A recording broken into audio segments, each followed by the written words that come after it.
할렐루야. 아멘. 오늘 또 이 예배 자리에 나오신 우리 성도님들을 사랑하고 축복합니다. 아울러 또 이렇게 각자의 처소에서 정말 하나님께 예배 드리는 우리 성도님들도 정말 진실로 축복하고 사랑합니다. 이 시간 너무나도 부족한 종을 통해서 선포되는 이 말씀을 통해 살아계신 예수님을 만나는 그런 은혜의 시간이 되시길 소망합니다. 이곳에 계신 성도님들보다 정말 짧은 인생을 살아온 제가 이런 말씀을 드리는 것이 실례일 수 있지만 지금껏 삶을 이렇게 되돌아보니까 정말 한 치 앞도 내다볼 수 없는 것이 인생인 것 같습니다. 내 스스로가 아무리 계획하고 노력하고 또 조심한다고 한들 분명 한계가 있다는 것을 여러분 모두가 공감하실 것입니다. 작년 1월 말부터 시작된 이 코로나 바이러스가 벌써 2년이 다 되도록 지속되고 있고, 심지어 우리 교회는 피난교회에서 지난 15주 동안 예배를 드렸습니다. 지금에서야 이제 죽전교회로 복귀할 수 있다는 것에 기뻐하지만 불과 일주일 전까지만 해도 저는 평창에 내린 서리를 보면서 눈이 내리기 전에 죽전교회로 복귀해야 할 텐데 염려 섞인 말을 했던 것이 기억납니다. 저는 솔직히 이번 주 금요 심야 예배부터 죽전교회에서 드린다고 하니까 기분이 좋습니다. 그러나 한편으로는 또 언제 평창 피난교회로 가야 될지 모른다는 생각에 마냥 기쁘지만은 않습니다. 현 정부는 여러분들도 아시다시피 백신 접종률이 70%에 달성되었기 때문에 위드 코로나로 전환하지만 또 모르는 일이죠. 확진자가 너무 급속하게 많이 나타나면 언제든지 다시 거리 두기를 제한할 가능성이 다분하다고 저는 봅니다. 이처럼 이 코로나 바이러스 하나만 놓고 봐도 우리의 인생이 정말 한 치 앞도 내다볼 수 없다는 것을 다시금 깨닫게 됩니다. 오늘 본문에도 전혀 예상치 못한 인생의 파도를 마주한 사람이 등장하지요. 바로 시몬 베드로의 장모입니다. 본문 말씀을 보니까 베드로의 장모는 남편을 먼저 떠나보낸 과부로 추정됩니다. 사위인 베드로와 함께 살고 있다는 것을 보면은 쉽게 알 수 있죠. 그런데 어느 날 이 여인에게 중한 열병이라는 정말 예상치 못한 인생의 파도를 만났습니다. 이 열병은 탈수 현상과 또 고혈을 동반하는 말라리아로 이 당시에 이 고대 이스라엘에 자주 발생하는 그런 풍토병이었습니다. 이 당시에 말라리아는 치사율이 굉장히 높은 병이었습니다.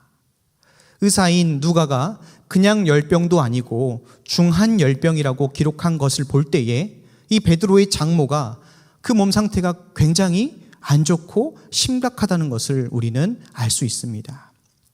그런데 참으로 다행스러운 것은 이 타이밍에 시몬의 집에 누가 오셨습니까? 안식일에 회당에서 사역을 마치시고 돌아오신 예수님께서 시몬 베드로의 집에 오셨습니다. 그리고 중한 열병에 고통당하고 있는 그 베드로의 장모를 곧바로 치료해 주셨습니다. 누가는 예수님께서 치료하시는 그 모습을 이렇게 표현했습니다. 우리 함께 39절 말씀 다시 한번 크게 읽도록 하겠습니다. 39절입니다. 시작. 예수께서 가까이 서서 열병을 꾸짖으신데 병이 떠나고 여자가 곧 일어나 저희에게 수종드니라. 아멘. 중한 열병에 신음하고 있는 이 베드로의 장모에게 지체 없이 다가가서 열병을 꾸짖어 고쳐주셨습니다. 그 즉시 고침을 받은 장모는 예수님과 제자들을 수종들었습니다. 무슨 말입니까? 한마디로 예수님의 치료는 후유증이 전혀 없이 신속하고 정확하게 치료해 주셨다는 것입니다. 이를 통해 누가복음과 사도행전을 기록한 의사 누가는 무엇을 말하고 싶었을까요? 특별히 약을 쓰는 것도 아니고 또 백신 개발이 필요 없는 100% 치료율을 가지신 예수님은 하나님께서 그토록 말씀하셨던 구약 성경을 통해 말씀하셨던 너에게 보내주시기로 한 구원자이심을 말하고 싶었던 것입니다. 베드로의 장모가 그 즉시 치유를 받고 해질 적에 예수님이 있는 곳으로 각색 질병을 가진 병자들이 모여들기 시작했습니다. 여러분, 왜 수많은 병자들이 이 해질 적에 찾아왔을까요? 예수님께서 회당에서 사역을 하시고 베드로의 장모를 고치신 날이 바로 안식일이었습니다. 안식일에는 율법에 따라서 무슨 일도 해서도 안 되고 심지어 병자를 치료하는 일도 하면 안 되었습니다. 안식일은 금요일 해질적부터 시작해서 토요일 해질적까지이니 안식일이 끝나는 토요일 해질적이 되자 많은 병자들은 지체 없이 예수님께로 찾아온 것입니다. 여러분, 이 장면을 한번 머릿속에서 그려보십시오. 단순 외상에서부터 시작해서 그 당시 의술로는 고치기 어려운 중증 질병, 또 심지어 전염병까지 가지각색의 질병으로 고통 속에 살아가는 사람들이 예수님께 찾아왔습니다. 여기저기서 신음소리가 나고 그들의 눈빛에는 생기가 없습니다. 생기를 찾아보기가 어렵습니다. 아무런 희망도 없는 그들에게 여러분, 예수님은 어떤 모습을 보여주셨습니까? 40절 하반절 말씀을 보시면 예수께서 일일이 그 위에 손을 얹으사 고치셨다고 말씀하고 있습니다. 하루 종일 회당에서 천국 복음을 전파하시고 해질적까지 잠시 숨 돌릴 틈도 없이 사역을 이어나가시는 예수님은 병자들마다 일일이 다 손을 얹어서 고쳐주셨습니다. 우리는 이 대목에서 정성껏 각자에게 맞는 치료를 해주시는 예수님의 섬세함과 따뜻함을 보게 됩니다. 저는 올해 1월 1일 코로나 바이러스 검사를 받았습니다. 그리고 하루가 지난 2일 날 확진 판정을 받았습니다. 되게 기분이 찹찹하더라고요. 찹찹한 마음으로 경기대학교 격리시설로 들어가서 열흘간의 치료를 받게 되었습니다. 다 아시겠지만 치료를 할 것도 없이 매일 2번씩 아침, 오후 체온과 혈압을 재고 혈중 산소 포화도를 재는 것이 전부였습니다. 격리되어 있는 동안에 날씨가 왜 이렇게 춥던지 눈이 많이 와서 좀 좋았지만 너무 추웠습니다. 기온이 급격하게 떨어져서 삼시세끼 제공되는 그 도시락은 밖에서 복도에서 차갑게 식어져서 있었습니다. 저는 격리시설에 들어가기 전날 밤에 뭘 준비해야 될지 몰라서 인터넷에 찾아봤습니다. 여러 유튜브에서 사람들이 격리시설에 들어가서 본인이 준비한 것들, 그리고 거기 있는 것들이 무언지를 여러 사람 거를 봤습니다. 그런데 격리실마다 포트기가 있다고 다들 포트기 가져오지 말라고 했습니다. 그래서 있는지 알고 포트기 안 챙겨갔습니다. 여러분 다 아시죠? 포트기 가져가면은 거기서 폐기 처분해야 된다는 거. 아깝잖아요. 포트기도 없어서 따뜻한 물마저 마실 수 없었습니다. 포트기로 밥을 데워 먹어서 좀 따뜻하게 먹으면 좋겠는데 허가된 개인 의약품 아니면, 의사가 인정해주는 의약품이 아니면 개별적으로 택배를 받는 것조차 금지시켰습니다. 격리시설에 들어가고 며칠 지나자 점점 열이 나기 시작했습니다. 확진 판정 받고 아무렇지도 않았거든요, 제 몸은. 거기서 병이 더 생긴 것 같습니다. 열이 나고 냄새가 잘 맡아지지 않았습니다. 도시락을 열었는데 점점 냄새가 안 나요.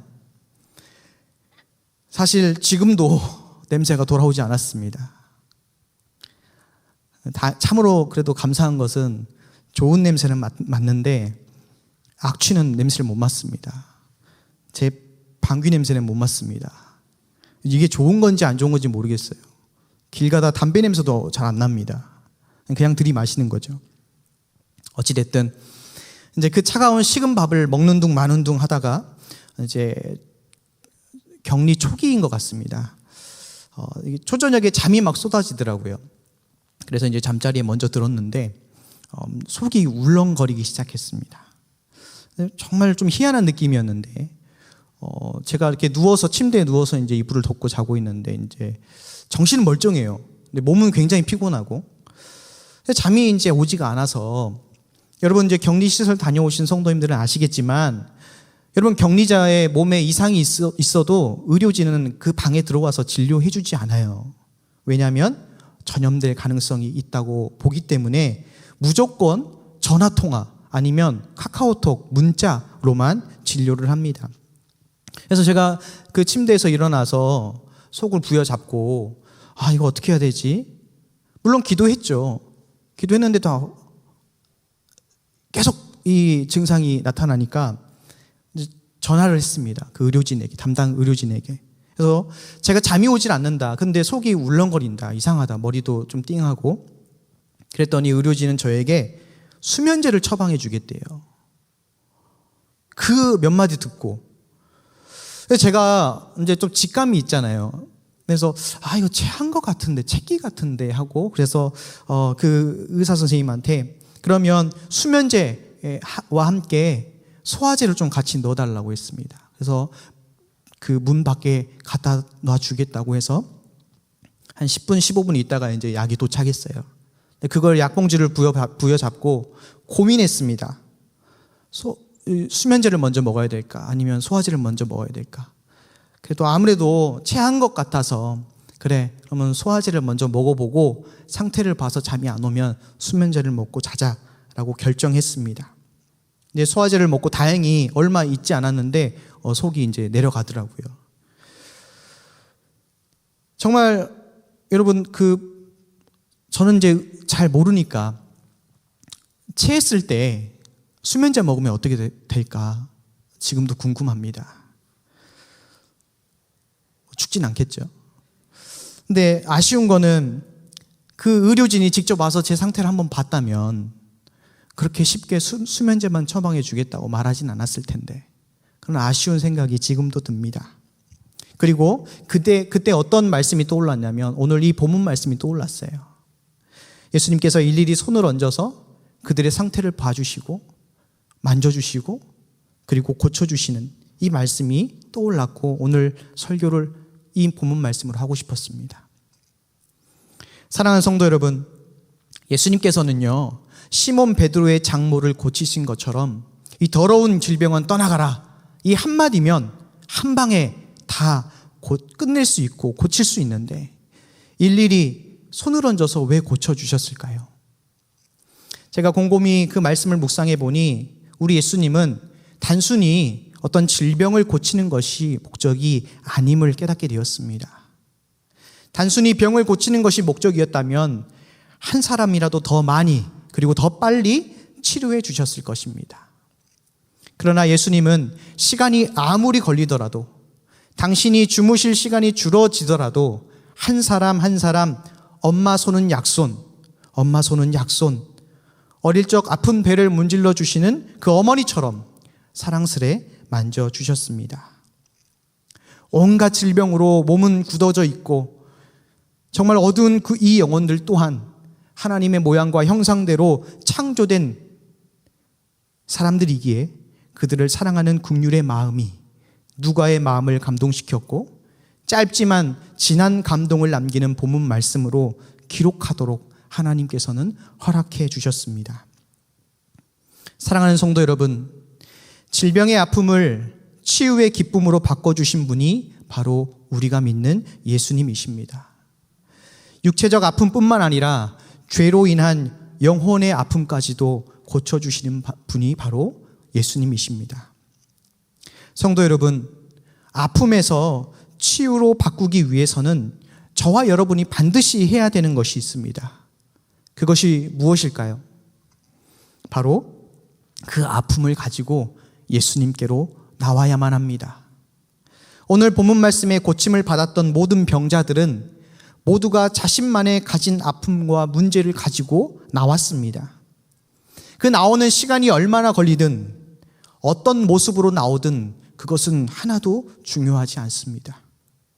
그저 예수님께 나오는 것이 가장 중요한 것입니다. 일단 예수님 앞에 나와서 자신의 아픔과 자신의 문제를 있는 그대로 보여드리면 그걸로 됩니다. 그래서 예수님께서 뭐라고 말씀하셨습니까? 수고하고 무거운 짐진 자들아 다 내게로 오라. 내가 너희를 쉬게 하리라. 말씀하신 것입니다. 그런데 내 안에 아픔과 문제가 있어도 예수님 앞에 또 말씀 앞에 곧바로 나오기 주저할 때가 종종 있는 것 같습니다. 특히 적지 않게 신앙생활을 해온 크리스천들에게 이런 모습이 더 보입니다. 말씀도 많이 알고 또 성실하게 신앙생활을 해왔던 이 크리스천들이 왜 예수님 앞에 나오는 것을 주저하게 될까요? 물론 여러 가지 이유가 있겠지요. 하지만 오랜 신앙생활을 했음에도 불구하고 신앙 초기 때와 별반 다르지 않는 모습, 오히려 신앙 초기 때보다 더 못한 믿음이라고 생각하기 때문일 것입니다. 세월이 흘러갈수록 더 확신이 있고 더 뜨거워져야 되는데 그렇지 못한다고 느껴지니 예수님 앞에 면목도 없고 부끄러워서 나오기가 꺼려지는 것입니다.